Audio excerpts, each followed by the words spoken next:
Olá! Hoje a gente vai mergulhar num tema que, olha, está no centro da vida de milhões de brasileiros.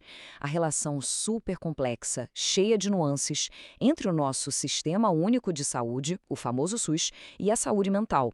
Então, vamos direto ao ponto. A ideia por trás do SUS é, sem dúvida, uma das mais ambiciosas do mundo. Só que, quando a gente fala de saúde mental, aí a coisa fica mais complicada. Existe um abismo, sabe, entre o que está prometido no papel e o que de fato acontece na prática. É bem essa história que a gente vai desvendar agora. E o ponto de partida é esse aqui. Essa frase, gente, não é só uma lei, é uma virada de chave completa. Antes de 88, saúde era vista como caridade, um favor. A Constituição veio e transformou isso num direito humano fundamental. É dever do Estado garantir isso para cada cidadão. E isso, sim, é revolucionário. E com base nesse direito, toda uma estrutura legal foi sendo construída. Logo em 1990, as leis orgânicas deram corpo para o SUS, sabe? Criaram a espinha dorsal dele. E um pouco mais para frente, em 2001, veio uma lei que mudou o jogo, a da reforma psiquiátrica, que tentou tirar o cuidado em saúde mental de dentro dos manicômios e trazer para perto da comunidade. Para a gente entender como o sistema deveria funcionar, na teoria, a gente precisa olhar para os seus três princípios. Eles são tipo a alma do SUS. E para a saúde mental, eles são absolutamente cruciais. O primeiro é a universalidade. O que isso quer dizer? Acesso para todo mundo, sem exceção. E o impacto disso na saúde mental foi um divisor de águas, porque rompeu com aquela lógica antiga, excludente e muitas vezes desumana dos manicômios. Depois vem a equidade. E aqui tem uma pegadinha interessante. A ideia não é tratar todo mundo igualzinho. Pelo contrário, é dar mais atenção e mais recursos para quem mais precisa. Na saúde mental, isso é vital. Pensa só, populações vulneráveis precisam de abordagens diferentes, mais sensíveis, para que o cuidado seja justo de verdade. E para fechar esse trio, a integralidade. Esse princípio é, digamos, o xodó da psicologia. Por quê? Porque ele nos obriga a enxergar a pessoa como um todo. Não é só um diagnóstico, né? É um ser com sua biologia, sua mente, seu contexto social.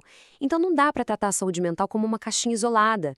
Ela tem que estar conectada com a saúde do corpo, com a família, com a comunidade. Então, não dá para tratar a saúde mental como uma caixinha isolada.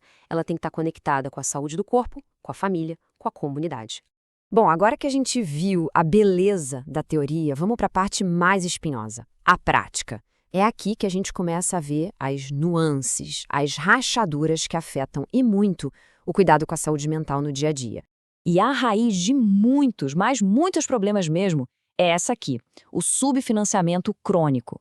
A falta de dinheiro, de recursos adequados, gera um efeito dominó que vai precarizando tudo, da infraestrutura até os profissionais.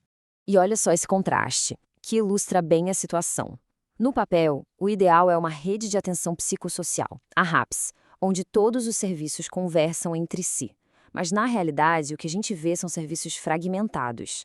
Essa falta de comunicação faz com que o paciente acabe se perdendo no sistema, sabe? E isso quebra a continuidade do tratamento, o que pode ser desastrador para alguém que está em sofrimento. Acontece a mesma coisa com a participação social. Por lei, a comunidade tem voz ativa na gestão do SUS. Mas, na prática, essa voz muitas vezes acaba sendo silenciada ou simplesmente ignorada. É um entrave político que acaba enfraquecendo um dos pilares mais democráticos do sistema. Agora vamos ver como esses problemas sistêmicos que parecem tão abstratos se transformam em consequências bem reais e dolorosas, tanto para quem busca ajuda quanto para quem oferece o cuidado. Pois é, olha só esse efeito dominó na prática. A falta de grana leva a equipes sobrecarregadas e infraestrutura precária. Isso gera o quê? Filas de espera enormes para conseguir um atendimento. Para quem está precisando de ajuda, essa demora pode agravar demais um quadro de ansiedade, de depressão. A própria espera, entende? Ela já adoece. E não podemos esquecer do custo humano para quem está na linha de frente. É imenso. A sobrecarga, as condições ruins de trabalho, tudo isso está gerando uma verdadeira crise de saúde mental nos próprios cuidadores. Profissionais com burnout, exaustos, doentes. Como eles conseguem oferecer o cuidado de qualidade que gostariam? É um ciclo vicioso terrível. Agora, vamos mudar um pouco o foco e trazer uma perspectiva única. Como a psicologia enxerga tudo isso e qual o papel dela nesse cenário tão desafiador? O SUS propõe uma coisa linda chamada acolhimento, que deveria ser uma escuta qualificada, humana, empática. Só que na realidade da sobrecarga e da pressão por números, esse momento tão crucial muitas vezes vira uma triagem mecânica, um simples encaminhamento burocrático. A gente perde a chance de entender de verdade o sofrimento daquela pessoa. É exatamente aqui que o papel do psicólogo se torna fundamental.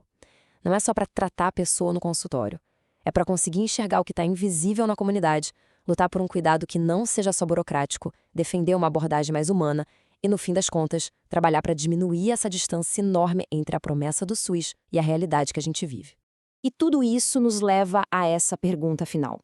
Os princípios do SUS são belíssimos, a intenção é nobre, mas os desafios, como a gente viu, são gigantescos. Então fica a reflexão. O SUS é uma promessa que fracassou ou é, na verdade, uma revolução que ainda não terminou, que continua em andamento, lutando para se concretizar? A questão fica em aberto.